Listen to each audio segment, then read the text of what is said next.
Welcome back, friends.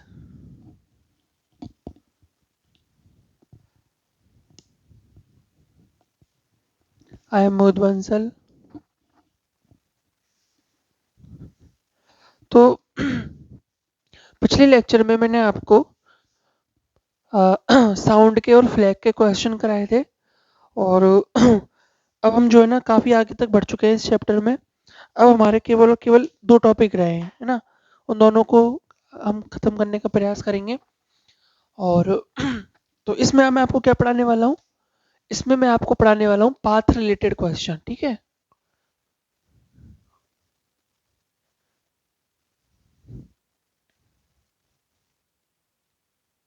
देखो, एक आदमी है जो या तो सीधे रास्ते पर चल सकता है या फिर टेढ़े मेढ़े रास्ते पे चल सकता है, ठीक है। अब फिजिक्स में उसको कैसे बताएंगे कि वो सीधे रास्ते पे चल रहा है? तो उसका जवाब ये है कि तो पहले क्वेश्चन लिखता हूँ। हमारा प्रश्न क्या है ना। तो प्रश्न ये है कि स्ट्रेट लाइन का पाथ कैसे का पाथ कैसे डिसाइड करें, कैसे डिसाइड करें। बड़ा छोटा सा सवाल है और आंसर भी बड़ा छोटा सा है, ठीक है। तो उसका आंसर ये है कि if velocity is parallel to acceleration या फिर velocity anti parallel to acceleration, यदि इन दोनों में से कोई एक भी कंडीशन सेटिस्फाई हो रही है तो हम कहेंगे कि पार्टिकल का मोशन स्ट्रेट लाइन मोशन है। कैसे? सपोज सपोज ये है एक आदमी, ये है एक आदमी जिसकी वेलोसिटी है इधर। सपोज यदि इसका एक्सेलरेशन यदि इसका एक्सेलरेशन इधर होगा तो क्या होगा? तो क्या होगा? तो होगा क्या, इसकी वेलोसिटी बढ़ती जाएगी। अब ये 2b से जाएगा और एक्सेलरेशन इसका इधर होगा। तो जाएगा तो स्ट्रेट लाइन में ही ना, जाएगा तो स्ट्रेट लाइन में ही। अब क्या होगा कि यदि इसकी वेलोसिटी b इधर है और एक्सेलरेशन, मेरे प्यारे भाइयों, एक्सेलरेशन इधर है, तो बस फर्क ये होगा इसकी वेलोसिटी घटती हुई जाएगी, ठीक है। अब इसकी वेलोसिटी b/2 हो जाएगी कुछ टाइम बाद और एक्सेलरेशन जो है इस वेलोसिटी के अपोजिट होगा। तो एक बात समझ में आई कि यदि वेलोसिटी और एक्सेलरेशन दोनों या तो पैरेलल है या फिर एंटी पैरेलल है, यदि दोनों में से कोई एक भी चीज हो सेटिस्फाई होता है, एक भी कंडीशन होती है, तो हम कहेंगे कि पार्टिकल स्ट्रेट लाइन मोशन कर रहा है। अच्छा, तो पार्टिकल स्ट्रेट लाइन मोशन कब नहीं करेगा? तो पार्टिकल स्ट्रेट लाइन मोशन कब नहीं करेगा? जब एक भी कंपोनेंट एक्सेलरेशन का वेलोसिटी के परपेंडिकुलर आ जाता है। मैंने रेक्टिलिनियर मोशन में काफी अच्छे से बताया है वेलोसिटी और एक्सेलरेशन के बारे में, तो आप वहां पे जाके इसके बारे में पढ़े। थोड़ा सा इसका यूज हो रहा था तो मैं जो है रिवाइज करा रहा था। तो वेलोसिटी सपोज ऐसे है, यदि एक्सेलरेशन जो है ना कुछ एंगल पर है, ठीक है, तो क्या होगा कि एक भी कंपोनेंट ए साइन थीटा क्या है? ए साइन थीटा ऐसा कंपोनेंट है एक्सेलरेशन का जो वेलोसिटी के परपेंडिकुलर है, जो वेलोसिटी के परपेंडिकुलर है। तो और एक कंपोनेंट क्या है? एक कंपोनेंट है ए कॉस थीटा। अच्छा, ए कॉस थीटा तो वेलोसिटी के जो मैग्नीट्यूड है उसको कम ज्यादा करेगा, ठीक है, ज्यादा करेगा यहाँ इस वाले केस में तो। बट ए साइन थीटा क्या करेगा भाइयों? ए साइन थीटा करेगा इसके जो पाथ है ना उसको डिसाइड करेगा, ठीक है। अब हम यहाँ पे कह सकते हैं कि पाथ जो है ना वो स्ट्रेट लाइन नहीं होगा। क्यों? क्योंकि वेलोसिटी और एक्सेलरेशन पैरेलल नहीं है और एंटी पैरेलल नहीं है। ये वेलोसिटी है और ये एक्सेलरेशन है, दोनों के बीच में एंगल थीटा है। तो क्या ये दोनों पैरेलल है? क्या ये दोनों एंटी पैरेलल है? नहीं है। तो इसका मतलब पार्टिकल का मोशन स्ट्रेट लाइन नहीं होगा। अच्छा, अब ये तो था पार्टिकल का खुद का मोशन। अब मैं बात करना चाह रहा हूं कि मैं क्या देख रहा हूं पार्टिकल का मोशन। कोई ऑब्जर्वर दूसरे पार्टिकल का या फिर आपका या फिर किसी भी चीज का मोशन कैसे देख रहा है? तो अब हम बात करते हैं, अब हम ऑब्जर्वर को ले आते हैं। तो जब जब ऑब्जर्वर को ले आएंगे तो हमारा क्वेश्चन क्या होगा, एक ऑब्जर्वर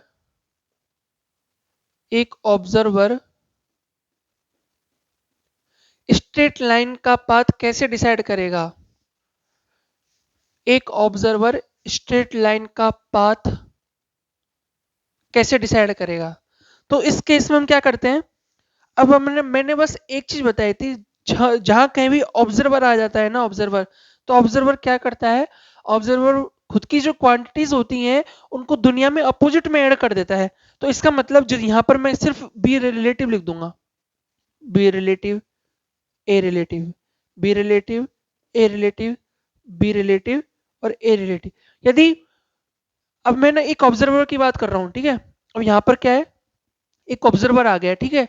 पहले पहले वाले केस में क्या था, पहले वाले केस में बस ये हो रहा था कि पहले वाले केस में केवल पार्टिकल जो है ना, हम उसका है ना एक रुके हुए ऑब्जर्वर के हिसाब से जो है ना, रुका हुआ ऑब्जर्वर मतलब ऑब्जर्वर जो है जमीन पे बैठा हुआ था बेचारा, तो वो क्या है, अब इसके मोशन को देख रहा है, इन दोनों के मोशन को देख रहा है। कब, जब ऑब्जर्वर रुका हुआ है, बैठा हुआ है, वो इनके मोशन को देख रहा है ना, तो स्ट्रेट लाइन का पाथ डिसाइड कर रहा है, ठीक है। अब जब ऑब्जर्वर क्या कर रहा है, अब ऑब्जर्वर को हम खड़ा कर देते हैं, वही ऑब्जर्वर खड़े हो जाओ, खड़े हो जाओ, खड़े होने से काम नहीं चलेगा, भाग के भी बताओ, ठीक है। वेलोसिटी, इसकी वेलोसिटी कहीं भी हो सकती है, इधर इधर इधर इधर इधर कहीं भी हो सकती है, मैंने ऐसे बता दी, ठीक है। तब हम क्या करेंगे, अब ये ऑब्जर्वर, इस भाई एक आदमी है, इस वाले जो भाई है ना, इसका पाथ को डिसाइड करना चाहता है। तो हमने हमने तो इससे पूछा भाई कि आप बता दो कि आप इस भाई साहब के पाथ को स्ट्रेट लाइन देख पा रहे हो कि नहीं देख पा रहे। तो इस भाई साहब ने कहा नहीं भाई, मैं तो बैठूंगा भाई, मैं तो खुद को रुका हुआ मानूंगा, ठीक है। बस रुका हुआ मानने से फायदा ये होगा कि मैं मेरी जितनी भी क्वांटिटीज है उन सबको वर्ल्ड में अपोजिट में ऐड कर दूंगा। इसका मतलब जो हमने पहले कंडीशन लगाई थी उसमें केवल relative, be relative, a relative, be relative, a relative term को जो है एक्सचेंज कर देंगे, ठीक है। अब बात हमको एकदम क्लियर है, एकदम समझ में आ चुकी है। अब हम कंडीशन क्या बनाएंगे, यदि बी रिलेटिव और ए रिलेटिव, इसका मतलब सपोज इसका एक्सेलरेशन कुछ इधर है, तो हम क्या करेंगे, बी रिलेटिव निकालेंगे, यानी कि इसकी वेलोसिटी में से इसकी वेलोसिटी को घटाएंगे और इसके एक्सेलरेशन में से इसके एक्सेलरेशन को घटाएंगे, और फिर जो रिजल्टेंट वेलोसिटी आएगी और फिर जो रिजल्टेंट एक्सेलरेशन आएगा, इसका मतलब जो रिलेटिव वेलोसिटी आएगी और जो रिलेटिव एक्सेलरेशन आएगा, उन दोनों के बीच को एंगल को देखेंगे, क्या वो पैरेलल है, क्या वो एंटी पैरेलल है। पैरेलल एंटी पैरेलल है तो ये देखेगा कि भाई आप है ना स्ट्रेट लाइन में जा रहे हो, बात एकदम क्लियर है, ठीक है। अब हम जो हमने जो ये थ्योरी पढ़ी, अब इसका हम एप्लीकेशन जो है क्वेश्चंस में करेंगे, ठीक है। तो बिना रुके क्वेश्चंस की शुरुआत करते हैं।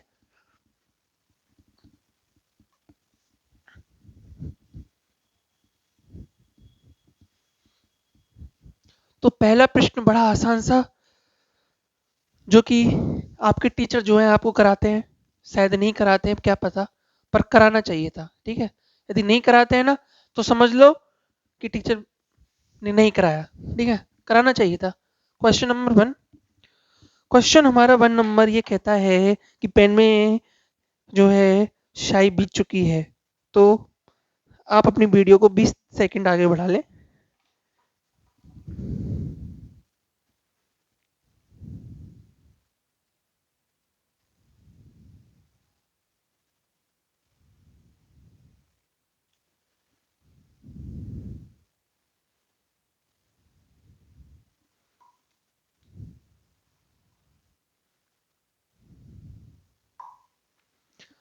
क्वेश्चन नंबर 1 कहता है हमारा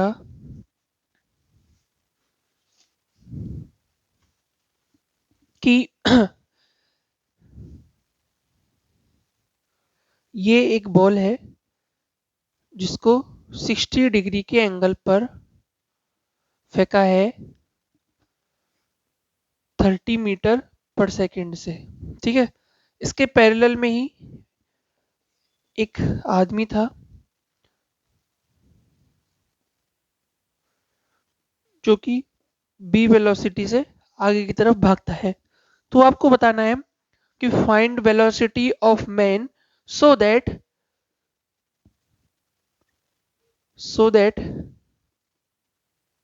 man finds the motion of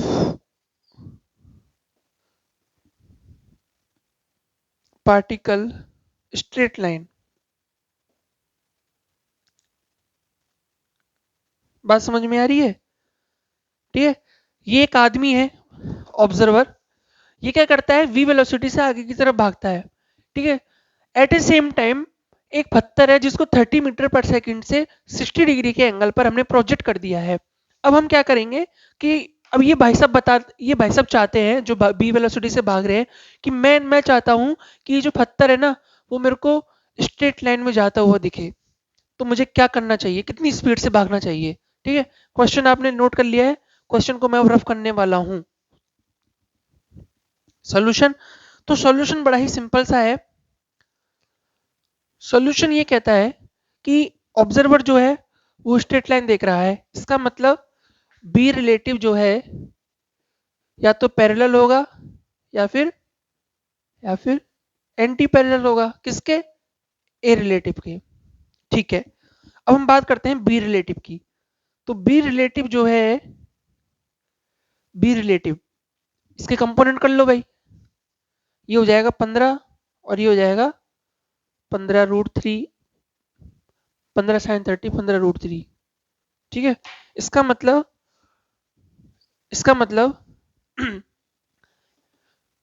15 i cap plus 15√3 j cap minus bi cap, इसको और अच्छे से लिखो, 15 minus b i cap plus 15√3 j cap. ये तो हमारी आ गई बी रिलेटिव।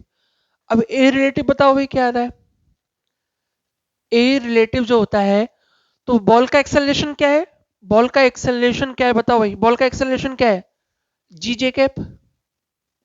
अच्छा, एक्सेलरेशन ऑफ मैन क्या है? मैन का एक्सेलरेशन क्या है भाई? मैंने तो कुछ बताया नहीं, तो 0 है। इसका मतलब रिलेटिव एक्सेलरेशन जो है वो है g j कैप।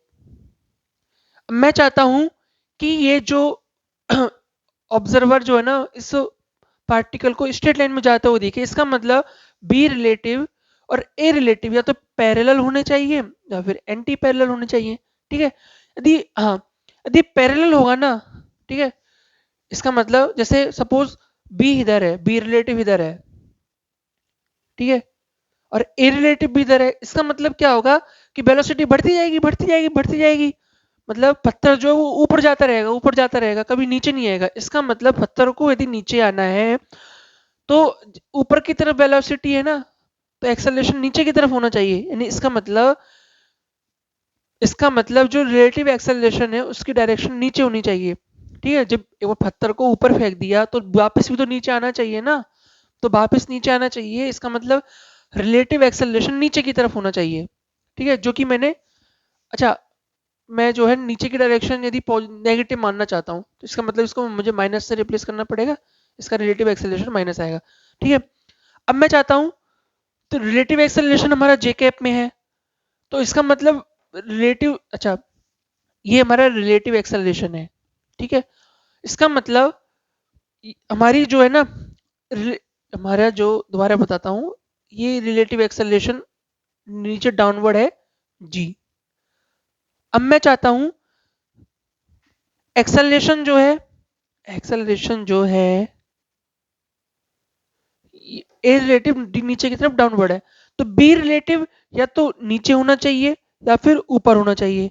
तो प्रश्न के अनुसार बी रिलेटिव में एक आई का कंपोनेंट है 15 और एक 15 माइनस बी, और एक कंपोनेंट है 15√3। अब मैं चाहता हूं कि इन दोनों वेक्टर की, अब इसका रिजल्टेंट क्या होगा? इसका रिजल्टेंट कुछ ऐसा जाएगा। इसका मतलब मैं चाहता हूं कि ये वाला वेक्टर और ये वाला वेक्टर या तो पैरेलल हो या फिर एंटी पैरेलल हो। तो इसका मतलब मुझे क्या करना पड़ेगा, ये वाला कंपोनेंट खत्म करना पड़ेगा। इसका मतलब मैं b की वैल्यू यदि 15 रख दूंगा, b की वैल्यू यदि 15 रख दूंगा, तो मेरा b रिलेटिव जो है ना केवल ये रहेगा, b रिलेटिव ये रहने वाला है। इसका मतलब b रिलेटिव और a रिलेटिव एंटी पैरेलल होने वाले हैं। इसका मतलब पार्टिकल का मोशन इस ऑब्जर्वर के हिसाब से स्ट्रेट लाइन रहेगा। ठीक है, तो पता चला 15 माइनस बी इक्वल टू 0। इसका मतलब b की वैल्यू 15 होनी चाहिए, तब जाके ये भाई साहब बताएंगे कि ये जो पार्टिकल है ना वो स्ट्रेट लाइन में जा रहा है। तो उसको जाते हुए कैसे दिखेगा, तो उनको भाई साहब को जाते हुए देखेगा 15√3 जेकेब की स्पीड से। 15 को क्यों, क्यों भाई, रिलेटिव वेलोसिटी देखो ना, बी की वैल्यू आपने 15 रख दी, इसका मतलब ये वाला कंपोनेंट तो 0 हो गया। तो रिलेटिव वेलोसिटी कितनी आई, रिलेटिव वेलोसिटी 72 की आई 15√3, और रिलेटिव एक्सेलरेशन क्या आया, रिलेटिव एक्सेलरेशन जी आया। इसका मतलब ये भाई साहब जो है ना, इसको ऐसे ऊपर गया फिर वापस नीचे आया, ऐसे आया। ठीक है, ऐसे जाते हुए देखेंगे, ऐसे सीधा ऊपर गया और वापस नीचे आ गया, सीधा ऊपर गया वापस नीचे आ गया। ये भाई साहब ने बताया कि ऐसे जा रहा है। दूसरा, इसको आप ऐसे भी सोच सकते हो कि जब मैंने इसके दो कंपोनेंट के 15 और 15√3, यदि ये आदमी 15 से भाग जाए तो 72 जो पार्टिकल है, यदि ये आदमी 15 से भाग जाए तो ये जो आदमी है, तो ये हॉरिजॉन्टल वाली स्पीड है, यदि इसको 15 से भाग जाए तो हॉरिजॉन्टल वाली स्पीड है ना, इसको तो वो देख ही नहीं पाएगा क्योंकि दोनों इक्वल इक्वल स्पीड से आगे की तरफ जा रहे हैं। मैंने बताया कि दो मोटरसाइकिल पर आदमी जो है, दो दोस्त यदि सेम स्पीड से आगे आगे की तरफ गाड़ी दौड़ा रहे हैं, तो वो दोनों एक दूसरे को रुका हुआ पाएंगे ना। इसका मतलब यदि हॉरिजॉन्टल कंपोनेंट भी इस मैन की वेलोसिटी के बराबर हो जाता है, तो आदमी केवल ये वाला कंपोनेंट देखेगा, और ये वाला कंपोनेंट क्या है, ऊपर की तरफ है, तो सीधा यूं गया और यूं नीचे है। बात एकदम क्लियर है। ये इसका जो है एक्चुअल मेथड है कि कैसे सॉल्व करेंगे। और बाकी बाकी जो कोचिंग में क्या बताते हैं, वो डायरेक्ट बताते हैं कि यदि 15 जो है मैन की वेलोसिटी जो है हॉरिजॉन्टल कंपोनेंट के बराबर हो जाती है, तो क्या होगा, तो होगा ये कि आदमी जो है इस वाले कंपोनेंट को नहीं देख पाएगा, तो वो सीधा इस वाले कंपोनेंट को देखेगा, मतलब चिपकाने की कोशिश करते हैं। ठीक है, बेसिक रूल तो हमारा ये था। चलो, यदि आपको ये वाला प्रश्न समझ में आ चुका है अच्छे से, यदि ये वाला क्वेश्चन आपको अच्छे से समझ में आ चुका है, तो आप अगला प्रश्न जरूर करके बताएंगे। ठीक है, अगला जो क्वेश्चन होगा ना, वो आप पक्का सॉल्व करके बता देंगे, यदि बशर्ते आपने ये वाला क्वेश्चन जो है ना पकड़ लिया होगा। ठीक है, तो अगले प्रश्न की तरफ मैं बढ़ना चाहता हूं। तो अगला प्रश्न हमारा ये है कि, ठीक है, ये एक बॉल है 20 मीटर पर सेकंड से 60 डिग्री के एंगल पर प्रोजेक्ट कर दी जाती है। ठीक है, ये एक आदमी है, ठीक है, जिसका एक्सेलरेशन आगे की तरफ कांस्टेंट है। ठीक है, इनिशियल वेलोसिटी 0 मान लेना। अब आपको बताना है कि एक्सेलरेशन की वैल्यू क्या होनी चाहिए जिससे कि ये ऑब्जर्वर इस पार्टिकल के मोशन को स्ट्रेट लाइन देखे। Find acceleration so that observer finds particles motion straight line। ठीक है, भावनाओं पे जाए, राइटिंग पे नहीं जाए। ठीक है, राइटिंग पर नहीं जाए, भावनाओं पर जाए। ठीक है, आपको बताना है कि इस एक्सेलरेशन की वैल्यू क्या हो जिससे कि ये आदमी इस प्रोजेक्टाइल को स्ट्रेट लाइन में जाता हुआ देखे। सॉल्यूशन, तो सॉल्यूशन बताने के लिए इसको मुझको रफ करना होगा। तो सॉल्यूशन जो है ना बड़ा ही सिंपल है। ठीक है, सॉल्यूशन हमारा ये कहता है कि देखना चाहते हो आप स्ट्रेट लाइन मोशन, ऑब्जर्वर देखना चाहता है स्ट्रेट लाइन मोशन, तो करो रिलेटिव वेलोसिटी और रिलेटिव एक्सेलरेशन पैरेलल और एंटी पैरेलल।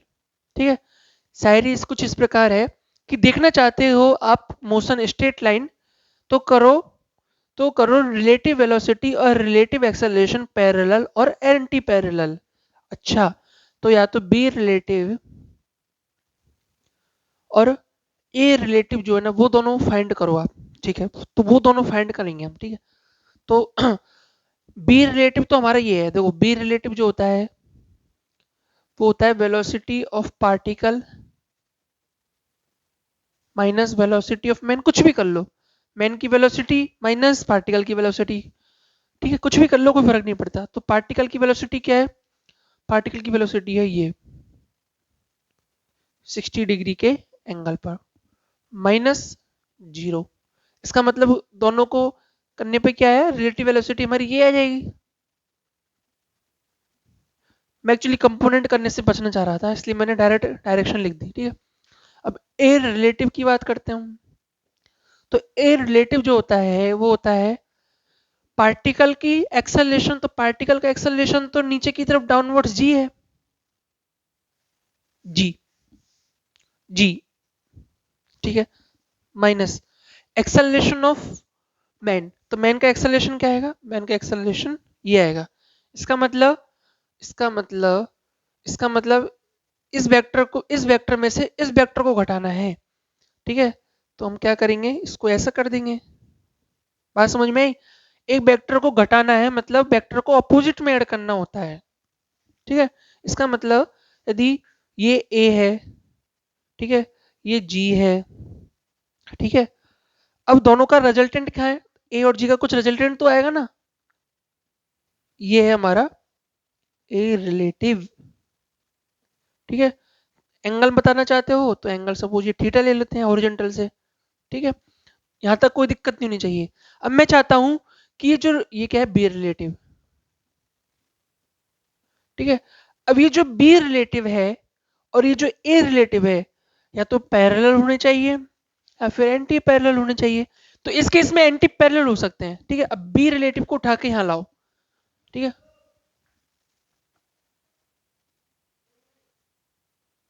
तो बी रिलेटिव को उठा के मैं यहां लेके आया।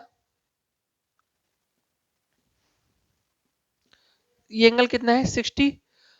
मैं चाहता हूं कि ये दोनों वेक्टर जो है एंटी पैरेलल हों। ये दोनों वेक्टर जो है इस समय ऐसे हैं, दिख रहा है आपको? ये दोनों वेक्टर एंटी पैरेलल हों, इसका मतलब हॉरिजॉन्टल से दोनों का एंगल सेम होना चाहिए। इसका मतलब ये थीटा जो है ना, ये थीटा ये 60 होना चाहिए।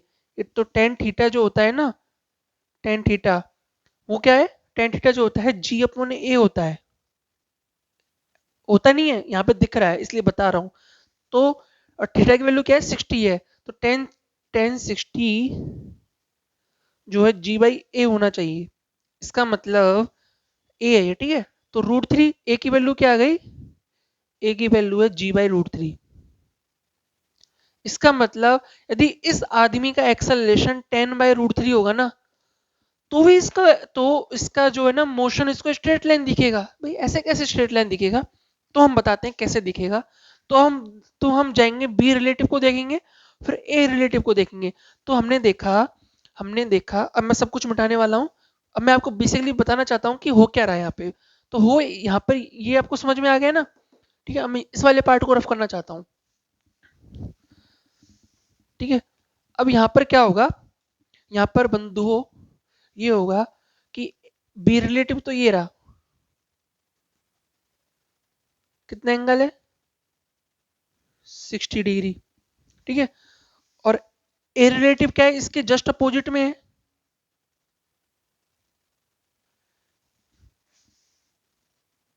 ए रिलेटिव इसकी वैल्यू कितनी है, g/√3। और ये वेलोसिटी कितनी है, 20 मीटर पर सेकेंड। अच्छा, तो इस आदमी ने क्या देखा, इस आदमी ने देखा कि एक बॉल को प्रोजेक्ट किया जाता है 20 मीटर पर सेकेंड से एट एन एंगल 60 डिग्री। ठीक है, जिसका एक्सेलरेशन अपोजिट में g/√3 है।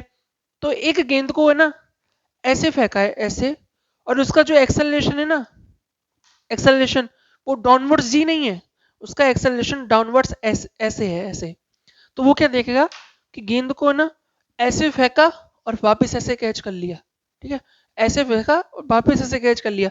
जनरली क्या होता है, गेंद को हम सीधा फेंकते हैं, सीधा कैच कर लेते हैं, पर यहाँ पे ऐसा नहीं हो रहा। यहाँ पे क्या हो रहा है, गेंद को ऐसे फेंक दिया, ऐसे, ठीक है, और वापस गेंद यहाँ पे हमारे हाथों में आ गई।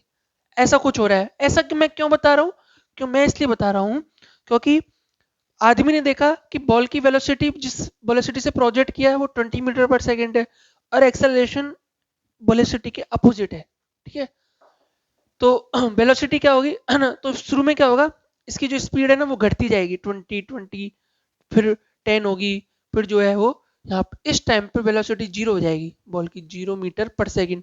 फिर क्या होगा, एक्सेलरेशन जो है ना वो इस डायरेक्शन में, ठीक है, अब वेलोसिटी जो है बढ़ती हुई जाएगी, फिर 1 मीटर पर सेकेंड, 2 मीटर पर सेकेंड, 3 मीटर पर सेकेंड, 4 मीटर, ऐसे ऐसे कर करके इस वाले पॉइंट पर जो वेलोसिटी है वो 20 मीटर पर सेकेंड हो जाएगी ना। देख लो इतना कुछ हो रहा है, ठीक है, कुछ भी हो जा रहा है, ठीक है, लेकिन हो सही रहा है ना। लेकिन हमारा जो मन है ना वो मानने को तैयार नहीं है कि ऐसा भी हो सकता है।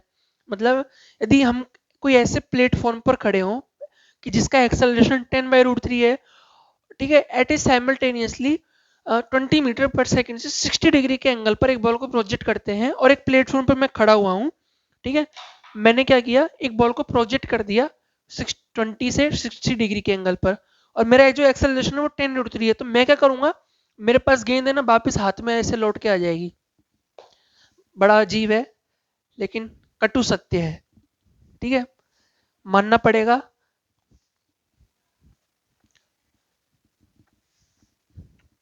मान रहे हो नहीं मान रहे भाई? देखो, जो मैंने आपको रूल बताया, यदि वो रूल आप मानने को तैयार हो तो फिर ये भी मान लो भाई, ठीक है। अब अगले प्रश्न की तरफ बढ़ते हैं।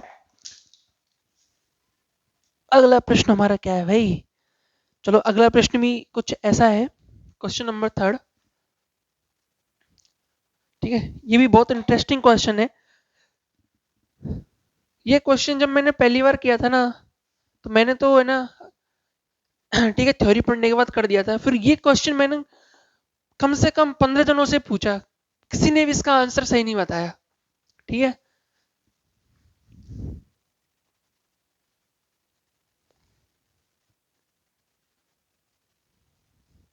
फिर ये क्वेश्चन मैंने मेरे घर वालों से पूछा कि वो क्या सोचते हैं, ठीक है, तो वो तो बस प्रैक्टिकली सोचते हैं, मन में प्रैक्टिकल करके ऐसे फेंका होगा, गेंद यहाँ गई होगी, उसने कैच करा होगा, अजीब सा जो है ना वो प्रैक्टिकल करके सोचते हैं। वो नहीं सोचते कि ग्रेविटी नीचे लग रही है, फिर ग्रेविटी के कंपोनेंट करने पड़ेंगे, वेलोसिटी के कंपोनेंट करने पड़ेंगे वगैरह, वो ऐसा कुछ नहीं सोचते। वो बस ऐसा प्रैक्टिकल सोचते हैं, गेंद को ऐसे फेंका, ऐसे टकराएगी, वैसे जाएगी, वैसे जाएगी, वहां जाएगी, चलो हो सकता है, ठीक है। तो प्रश्न हमारा ये है कि एक इंक्लाइन प्लेन है जिसका एंगल थीटा है, ठीक है, और इस इंक्लाइन प्लेन पर एक आदमी खड़ा हुआ है, ठीक है, ठाकुर है अभी, जिसका भी हम हाथ बनाएंगे, ठीक है, अभी बनाए नहीं है, ठीक है। इसने क्या हुआ है, ये एक प्लेटफॉर्म, ये कुछ ऐसा बकेट सा टाइप का है, ठीक है, जिसके नीचे मैंने पहिए लगा दिए, ठीक है। अब ये क्या करता है, ये क्या करता है, चलो इसको थोड़ा आदमी को और बड़ा बनाते हैं।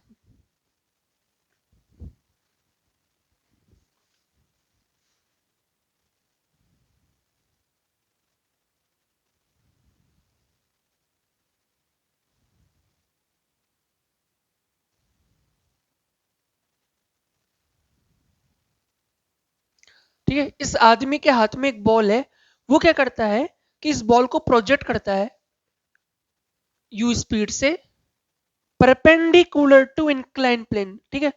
ये बात ध्यान रखना कि इसने बॉल को जो प्रोजेक्ट किया है यू वेलोसिटी से, वो 90 डिग्री के एंगल पर फेंका है, किससे, इंक्लाइन प्लेन से 90 डिग्री के एंगल पर फेंका है, ठीक है। और ठीक है, दूसरे हाथ में क्या है, उसने एक ऐसा बकेट टाइप का कुछ पकड़ा हुआ है ना। अब वो क्या करता है, जैसे ही बॉल को प्रोजेक्ट करता है, वैसे ही एट ए सेम टाइम, एट ए साइमल्टेनियसली इसको जो है ना छोड़ देता है हाथ से, ठीक है, ठीक है। तो तो आपको बताना है कि क्या गेंद जो है वो वापस, अच्छा, अभी बकेट को छोड़ा है तो नीचे जाएगा, गेंद ऐसे जाएगी, तो आपको बताना है कि क्या जो गेंद है वो बकेट में गिर जाएगी या फिर नहीं गिरेगी, नीचे बकेट जाएगा, बॉल भी नीचे जाएगी, तो क्या बॉल जो है वो वापस बकेट में गिरेगी नहीं गिरेगी, आपको बताना है। तो क्वेश्चन मैं आपको जो है लैंग्वेज में लिख देता हूँ, जब तक आप सोच लीजिए इसका आंसर। और सोचना है ना, वो है ना, मतलब लॉजिकल सोचना होगा आपको, ठीक है। सॉल्व करके सोचो, कैसे भी सोचो, इक्वेशन से सोचो, चाहे कैसे भी सोचो, नियम सही होना चाहिए। तुक्का नहीं लगाना है, प्रैक्टिकली मन में नहीं करना है, सॉल्व करके लेके आना है, ठीक है। तो क्वेश्चन हमारा ये है कि man releases, RELEASES,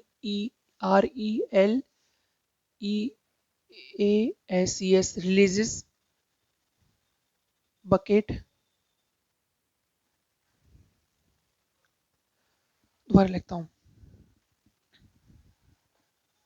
man project the ball to the incline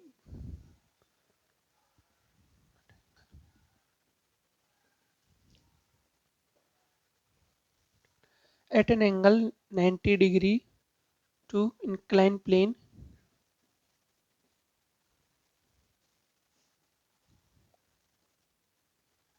at simultaneously.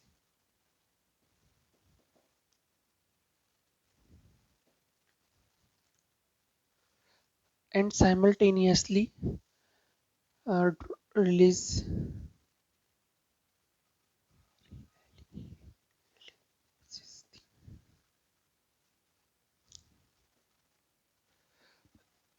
releases the bucket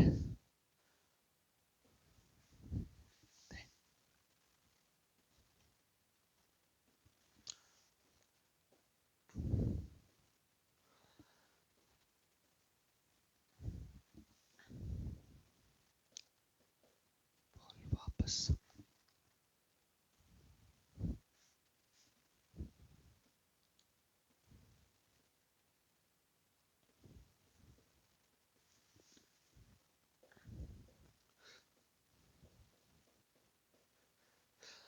तो प्रश्न आप नोट कर लीजिए, ठीक है।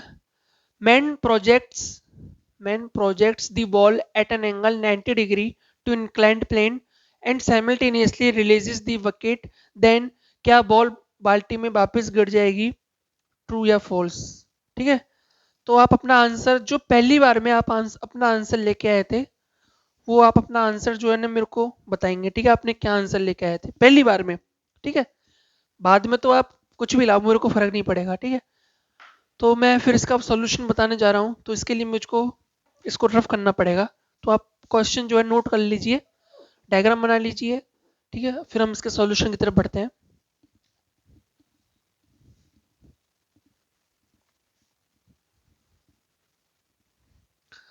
सॉल्यूशन ये कहता है कि यदि आप सॉल्व करना चाहते हो इसको प्रोजेक्टाइल के मेथड से, तो मैं आपको आइडिया बता देता हूँ। चलो मैं खुद सॉल्व करके बता दूंगा, ठीक है। प्रोजेक्टाइल से भी सॉल्व करके बताऊंगा और रिलेटिव से भी सॉल्व करके बताऊंगा, ठीक है। तो पहले हम रिलेटिव पढ़ रहे हैं, तो रिलेटिव से सॉल्व कर देते हैं भाई, ठीक है। तो सॉल्यूशन, ठीक है। तो सॉल्यूशन ये कहता है कि वेलोसिटी ऑफ, ठीक है। अब हम जो जितनी भी एक्सिस है ना वो ऐसे मान रहे हैं, ठीक है। तो वेलोसिटी ऑफ बॉल क्या है, यू जे कैप, और वेलोसिटी ऑफ बकेट वो क्या है, जीरो। इनिशियली बात कर रहे हैं, इनिशियली, ठीक है। और एक्सेलरेशन ऑफ बॉल क्या है, बॉल का एक्सेलरेशन तो हवा में क्या होता है भाई, हवा में तो जी होता है, तो बॉल का एक्सेलरेशन जी है। अब चूंकि हमने एक्सिस जो है वो ऐसे मानी है, तो कंपोनेंट करने पड़ेंगे भाई। तो मैं डायरेक्ट लिख दूं क्या, ये वाला एंगल थीटा है, तो एक तो हो जाएगा जी साइन थीटा आई cap minus g cos theta j cap. और एक्सेलरेशन ऑफ बकेट क्या है भाई, बकेट का एक्सेलरेशन क्या होगा, बकेट का एक्सेलरेशन तो ये होगा, ठीक है। ग्रेविटी, तो ये वाला बैक कंपोनेंट क्या आता है, जी साइन थीटा, ठीक है। तो जी साइन थीटा आई कैप। अब ये तो हो गए एक्चुअल कंपोनेंट। अब हम बात करते हैं रिलेटिव। रिलेटिव तो velocity of ball with respect to bucket, इसका मतलब भी रिलेटिव। अब हम क्या करते हैं ना कि इस जो बकेट है ना इसको हम रोक देते हैं, भाई आप यहीं रहो, ठीक है। और आपकी जितनी भी क्वांटिटीज है, आपकी जो वेलोसिटीज हैं और आपके जो एक्सेलरेशन है, वो हम वर्ल्ड में जो है अपोजिट में ऐड कर रहे हैं, ठीक है। ठीक है, तो बी रिलेटिव क्या आ गया, यूजे कैप और एक्सल, ठीक है। और ए रिलेटिव क्या आ गया, ए रिलेटिव आ गया हमारा, तो acceleration of ball minus accel minus g cos theta j cap. इसका मतलब इसका मतलब हुआ क्या, हुआ ये हुआ ये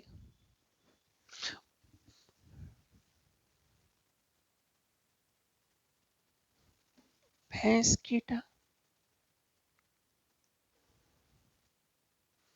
इसका मतलब ये जो प्लेटफॉर्म था, ये जो बकेट था, इस बकेट पे हमने क्या किया, एक ऑब्जर्वर को बैठा दिया था,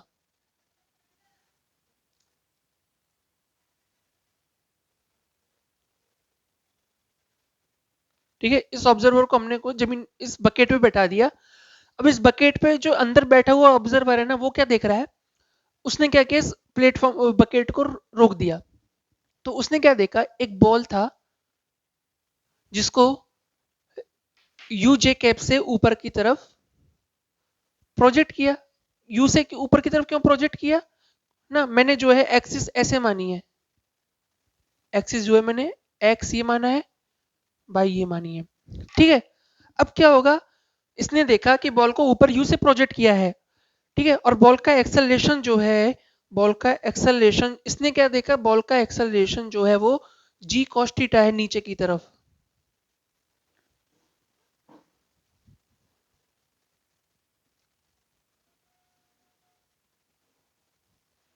इसने देखा कि बॉल की वेलोसिटी यू है और बॉल की एक्सेलरेशन जी कॉस थीटा है नीचे की तरफ। तो भैया एक बात बताओ कि आप आप यहाँ पे खड़े हुए हो, एक बॉल को ऊपर की तरफ फेंका यू से, और बॉल का एक्सेलरेशन है नीचे जी है। तो बॉल को जब आपने ऊपर फेंका तो वापस बॉल आपके हाथों में तो ये आती है ना। एक बॉल है, ठीक है, आप ऐसे खड़े हुए हो, आपने एक बॉल को यू से ऊपर की तरफ फेंक दिया, ठीक है। और ग्रेविटी की वैल्यू जी कॉस थीटा है, ठीक है।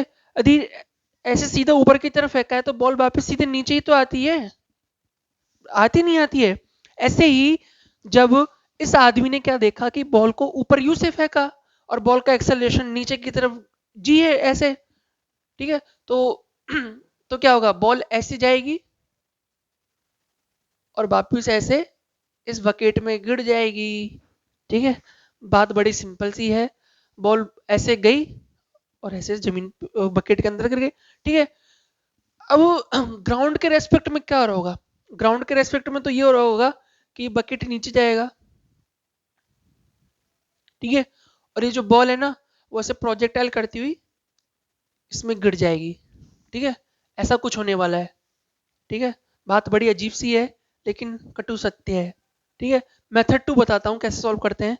यदि आपने प्रोजेक्टाइल के क्वेश्चन सीट एकदम ताबड़तोड़ फाड़ दिए ना, तो फिर तो आप प्रोजेक्टाइल से भी सॉल्व करके बता दोगे।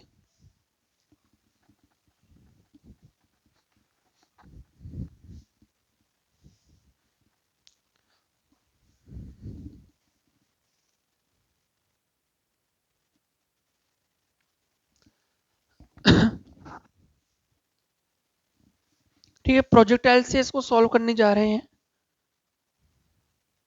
ठीक है। हाँ तो प्रोजेक्टाइल से सॉल्व करने जा रहे हैं तो इसमें हमको क्या करना पड़ेगा, अब हमको है ना दोनों का अलग अलग हिसाब लगाना पड़ेगा, ठीक है। दोनों का अलग अलग हिसाब लगाना पड़ेगा। तो पहले मैं हिसाब लगाना चाहता हूँ बॉल का, तो भाई बॉल का हिसाब लगा लो यार, क्या बड़ी बात कर रहे हो तुम लोग यार, ठीक है।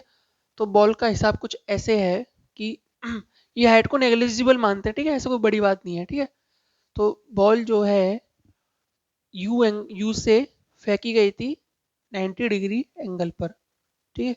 तो बॉल क्या है, ऐसे जाएगी। ठीक है, तो बॉल का हिसाब लगाते हैं।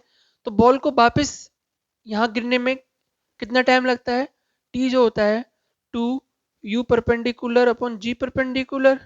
ठीक है, तो 2 इंटू यू परपेंडिकुलर मतलब ऐसी वेलोसिटी, ऐसा कंपोनेंट वेलोसिटी का जो इंक्लाइन प्लेन के परपेंडिकुलर हो। तो इंक्लाइन प्लेन के तो हमने तो पहले से ही इंक्लाइन प्लेन के परपेंडिकुलर प्रोजेक्ट किया है, तो डायरेक्ट 2u अपॉन, अच्छा, परपेंडिकुलर इंक्लाइन प्लेन के परपेंडिकुलर ग्रेविटी का कौन सा कंपोनेंट आ रहा है? जी कॉस थीटा, ये जी है। एक जी साइन थीटा इंक्लाइन प्लेन के अलोंग, और जी कॉस थीटा इंक्लाइन प्लेन के परपेंडिकुलर। तो 2g कॉस थीटा इतना टाइम लगने वाला है। ठीक है, तो इतने टाइम में बॉल हॉरिजॉन्टल में कितना डिस्टेंस ट्रेवल कर चुकी होगी? x1 की वैल्यू है ut plus half a t square. चूंकि मैं पूरा लिखता हूं, ut plus half a parallel parallel, ठीक है, u parallel into t square plus half a parallel into t square. ठीक है, अब ऐसी वेलोसिटी बताओ जो प्रोजेक्ट करते वक्त इंक्लाइन प्लेन के अलोंग थी। तो ऐसी तो कोई वेलोसिटी बॉल की है नहीं जो इंक्लाइन प्लेन के अलोंग हो, तो ये जो जीरो हो जाएगा। इसका मतलब प्लस हाफ, ऐसे ऐसा एक्सेलरेशन बताओ बॉल का जो इंक्लाइन प्लेन के अलोंग है। हाँ भाई, एक एक्सेलरेशन आ रहा है जी का कंपोनेंट, जी साइन थीटा, जी sine theta into t square. अभी बताओ कि हम आप कितने कितने टाइम के लिए आप है ना, कितने टाइम के लिए आप बॉल का जो है वो चाहते हो displacement in along x direction. मेरे को तो है ना ये बता दो कितनी दूर जाके गिरेगी वो। ठीक है, half g sine theta, t की वैल्यू कितनी है? 2u upon g cos theta into t square. ये आ गया हमारा x1। ठीक है, अब है ना, अब है ना, जितने टाइम में बॉल यहां से यहां पहुंचती है वापस, यदि बकेट भी इतने ही टाइम में इतना चल जाता है ना, इसका मतलब ये बॉल बकेट के अंदर गिर जाएगी, बाल्टी के अंदर गिर जाएगी। बात समझ में आ रही है?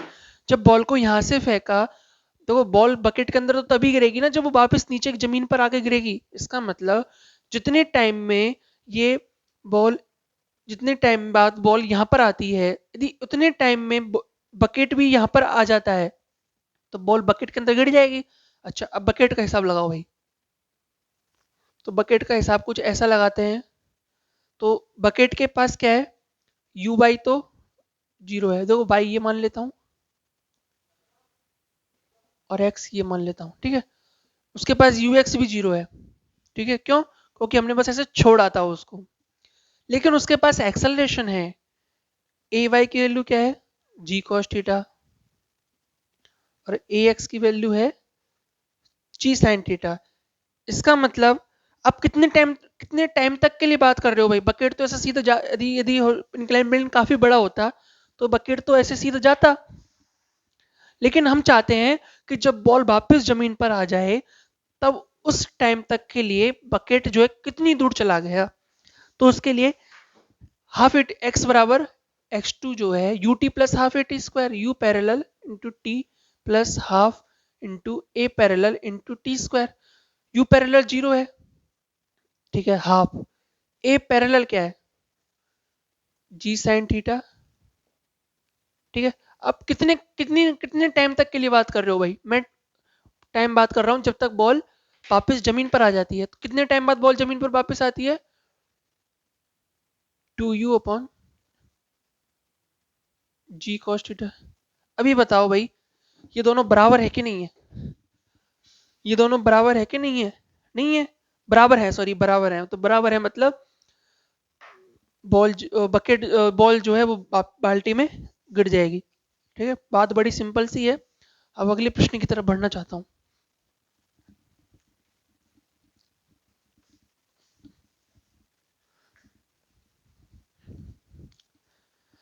अगला प्रश्न हमारा ये है कि इस क्वेश्चन में हमें ना तोप लेके आ रहे हैं, ठीक है, और एक बंदर है। ठीक है, तो बंदर कहाँ पे रहता है? पेड़ पे रहता है। पेड़ बनाओ वही पहले तो।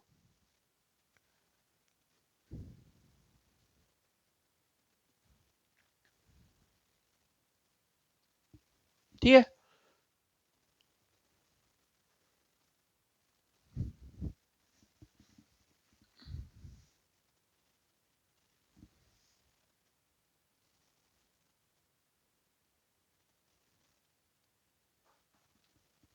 ठीक है, ये हमारा एक पेड़ है। ठीक है, इस पेड़ पे क्या है?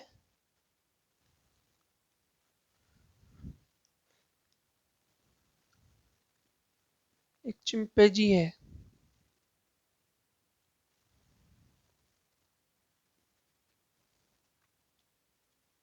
ये इसके पीछे पूंछ है, ठीक है, बीच में है ना इसकी पूंछ है, ठीक है। रहने दो भाई, पूंछ में मत बनाऊं, कुछ और उल्टा मान लेंगे, ठीक है। ठीक है ना। तो अब हम क्या करते हैं, अब हम लाते हैं अब हम लाते हैं एक तोप। तोप मंगाई जाए भाई, ठीक है। तो तोप मंगाने के लिए हम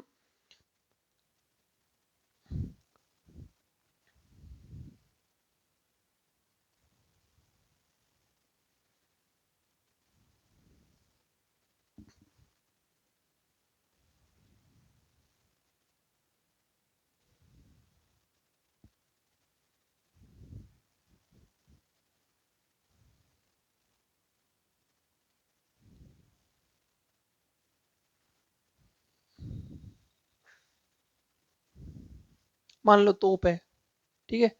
अब इस तोप का क्या करते हैं,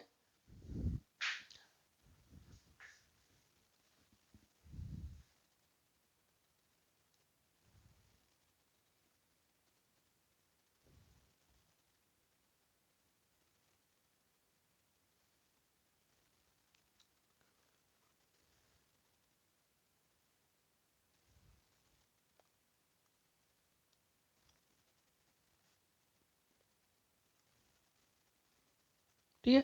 ये एक बंदर था जिसने एक डाली पकड़ी हुई थी, ठीक है। और उसकी तरफ हमने क्या है, सीधा निशाना लगाया तोप से।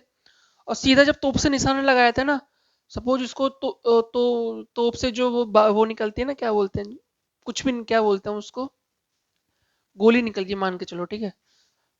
यू स्पीड से एक गोली निकलती है, ठीक है। और बंदर और इस तोप के जो आगे का हिस्सा है, दोनों के बीच की डिस्टेंस एल है, ठीक है।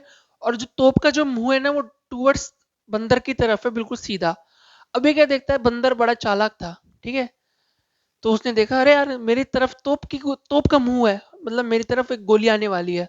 तो वो क्या करता है, जैसे ही फायर किया जाता है, वो क्या करता है, अपने हाथ छोड़ देता है, ठीक है। हाथ छोड़ देगा तो वो सीधा जमीन पर आके गिरेगा। तो वो सोचेगा कि बंदूक तो मेरे को लगने वाली नहीं है गोली, मैं मेरा हाथ छोड़ देता हूँ, और तोप चलेगी तो चलने दो, मेरे को लगने वाली नहीं है। तो आपको बताना है कि क्या गोली जो है बंदूक बंदर को लगेगी या नहीं लगेगी। ठीक है, पहले प्रश्न लिखता हूँ अच्छे से। क्वेश्चन हमारा ये है कि एक gun is fired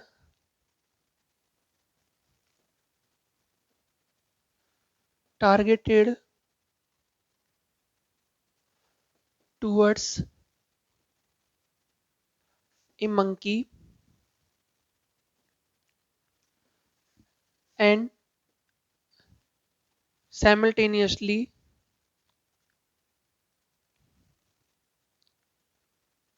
simultaneously monkey releases branch नहीं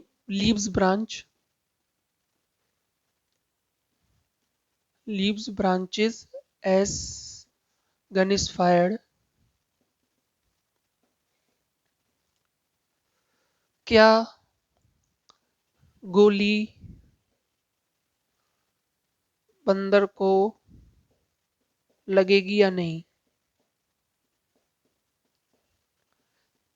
ठीक है, तो आपको बताना है कि क्या गोली बंदर को सीधे लग जाएगी या नहीं लगेगी। ठीक है, क्वेश्चन नोट कर लीजिए, मैं मिटाने वाला हूं। ये मिटा दिया। तो यदि पिछले सवालों से यदि कुछ सबक लिया होगा तो आप इसके इसको आंसर को आप बताने वाले हैं। ठीक है, तो बात बड़ी सिंपल सी है। ठीक है, ये क्या है तो वेलोसिटी। ठीक है, अब मैं बात करता हूँ वेलोसिटी ऑफ गोली। गोली की वेलोसिटी क्या है, ये आपको थीटा एंगल मान लो। ठीक है, मैंने दिया नहीं है, कोई बात नहीं। ठीक है, गोली की वेलोसिटी ऐसे सीधी है। ठीक है, और इनिशियली बंदर की वेलोसिटी क्या है, इनिशियली ये बंदर की पूंछ है। ठीक है, इनिशियली बंदर की वेलोसिटी 0 है। ठीक है, एक्सेलरेशन ऑफ गोली वो जी है, जी जे कैप। और एक्सेलरेशन ऑफ बंदर वो भी जी है। इसका मतलब रिलेटिव वेलोसिटी क्या आ गई, रिलेटिव वेलोसिटी होगी गोली की वेलोसिटी माइनस बंदर की वेलोसिटी, इसका मतलब वो सेम ही आ जाएगी। और रिलेटिव एक्सेलरेशन क्या होगा, 0। ठीक है, रिलेटिव एक्सेलरेशन 0। इसका मतलब इसका मतलब क्या है ना, इसका मतलब क्या है, इसका मतलब मैं बताता हूं क्या है। ठीक है, इसका मतलब ये है कि बंदर क्या देखेगा, बंदर देखेगा कि गोली सीधी मेरी तरफ आ रही है। ठीक है, यदि बंदर ने हाथ छोड़ दिए ना, बंदर के हाथ छोड़ने से क्या हुआ, बंदर के हाथ छोड़ने से ये हुआ कि बंदर में एक जी का एक्सेलरेशन आ गया। ठीक है, यदि बंदर अपने हाथों को पकड़े हुए होता ब्रांच पे सीधे ही हो, तो क्या होता, बंदर का एक्सेलरेशन 0 होता और बंदर की जो वेलोसिटी है वो भी 0 होती। लेकिन जब बंदर ने मंकी ने अपने हाथों को छोड़ दिया ब्रांचेस से, तो क्या होगा कि रिलेटिव एक्सेलरेशन 0 हो जाएगा, रिलेटिव एक्सेलरेशन 0 हो जाएगा।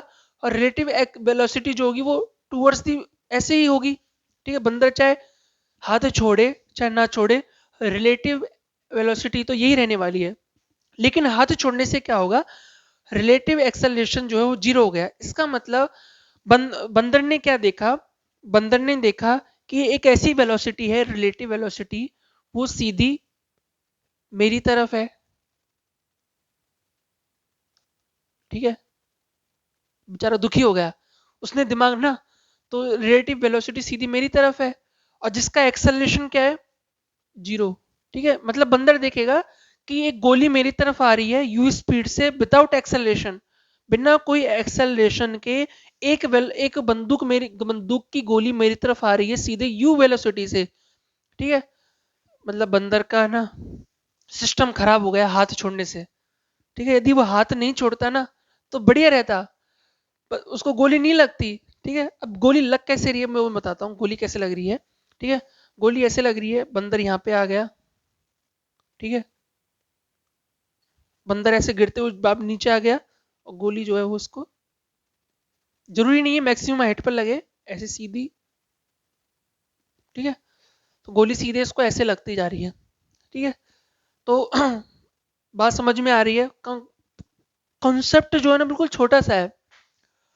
रिलेटिव एक्सेलरेशन, रिलेटिव वेलोसिटी निकाला, दोनों के बीच का एंगल निकाला, तो पता चला कि वेलोसिटी जो है ना बंदर की तरफ, गोली की वेलोसिटी सीधी टूवर्ड्स दी बंदर की तरफ है। कब, जब बंदर ने हाथ अपने छोड़ दिए। ठीक है, अच्छा ये बताओ, इसको मैं प्रोजेक्टाइल से करके बताता हूँ। प्रोजेक्टाइल से क्या होगा कि सपोज टी टाइम में बंदर हाफ जी टी स्क्वायर नीचे चल जाएगा। ठीक है, और टी टाइम तक जो बंदूक की गोली है उसकी हाइट कितनी हो जाएगी, u sine theta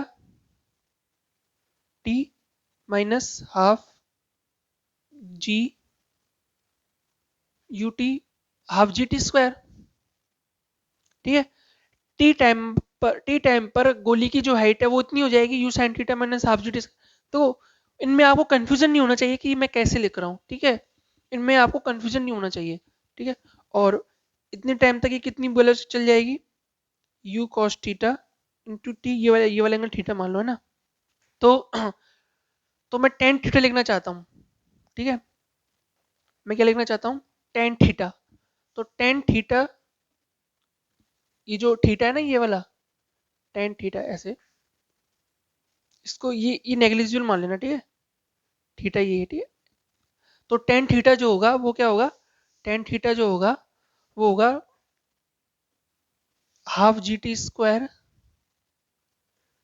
plus u sine theta t minus half g t square divided by u cos theta t. इसका मतलब हाफ जी टी स्क्वायर खत्म, यू कॉस थीटा ये हो जाएगा टेन थीटा। इसका मतलब tan theta is equal to tan theta, मतलब satisfy हो रहा है, ठीक है। इसका मतलब हमने जो माना है ना कि गोली बंदूक को लग रही, मतलब गोली जो है बंदर को लग रही है, वो सेटिस्फाई हो रहा है, ठीक है। ये जो थीटा है टेन थीटा, ठीक है, ये यू कॉस थीटा टी मानो आप, ठीक है। ये जो टेन थीटा इक्वल आ गया, इसका मतलब ये है कि गोली जो है गोली जो है वो बंदर को लगने वाली है।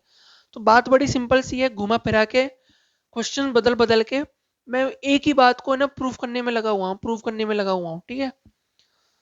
तो और क्वेश्चन करना चाहते हैं क्या, तो अब मैं आगे बढ़ना चाहता हूँ अप्रोच और वेलोसिटी ऑफ सेपरेशन की तरफ। काफी सवाल करा दिए पाथ के मैंने।